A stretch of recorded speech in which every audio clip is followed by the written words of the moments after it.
السلام عليكم الخوت الخواتات، نتمنى تكونوا بخير وعلى خير. بغيت نشارك معكم واحد الحاجه. اول حاجه وغتلقاوها في الفيديو في الاخر.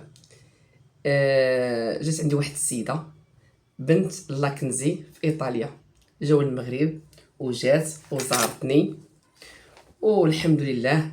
انا صراحه ما شفتش انا حتى تصيفط معاهم، عاد لقيت تبارك الله هاد الكادو اللي جا، المهم كادو وفرحه وكل شيء. شوف جابت لي مسكينه بلاطو ديال الحلوى. شوف الناس تبارك الله ما شاء الله. شوف هادو واقيلا بموت ديال ولادها نساتهم، مسكينه هنا جايه مسكينه مزروبه جايه تالفه، الله يعطيها الخير.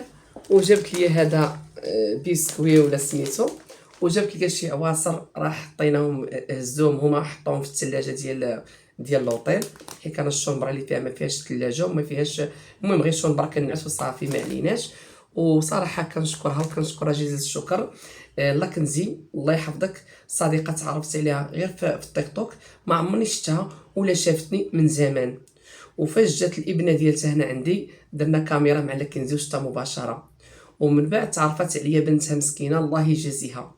وش نقول لك، الاسره كامله كتدخل عندي اللايف وما نقولش لكم الله يجعلها في ميزان حسناتهم.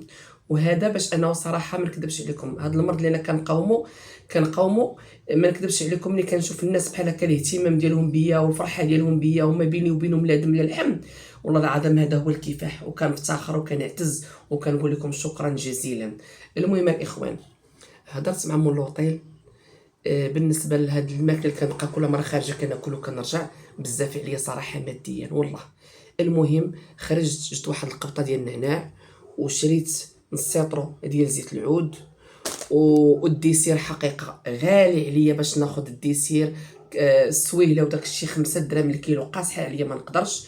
خديت واحد نص كيلو ديال المشماش اللي هو هذا، شهاته خاطر هذا بعدا ما يخسر ليا ما والو الحمد لله. وجدت النعناع وهضرت مع مول لوطيل، قلت له واخا نبقى ندير غير كاسكروط هنا نعمرو راسي، قال لي ماشي مشكل، كاينه واحد الكويزينه صغيره كيحطوا فيها اللي بغى شي حاجه الثلاجه كيحطها، ولكن الطيب ما طيبي فيها ما والو، كيطيبوا فيها غير همايا. المهم خلاني بعدا الحمد لله عمرت اتاي، وجدت بطبوطه ديال الزرع وغادي نغمس زويته. هذا هو العشاء ديالي، يعني كنفطر معطله وكنتغدى معطله وندير كاسكروط معطله في هذا التوقيت هذا، كندير كاسكروط معطل صافي. الله يجعل البركه، وكنشكركم وبسلامه عليكم، وقلت نشارك معكم هاد الشيء كامل تبارك الله. والمفاجاه ان جات عندي قمر بنت لاكنزي من ايطاليا وزاروني، شكرا جزيلا جزيلا جزيلا جزيلا. وديك النهار جات عندي الاخت ياسمين من كازا، جات حتى لاكادير وجات زارتني، شكرا ومرحبا بالجميع.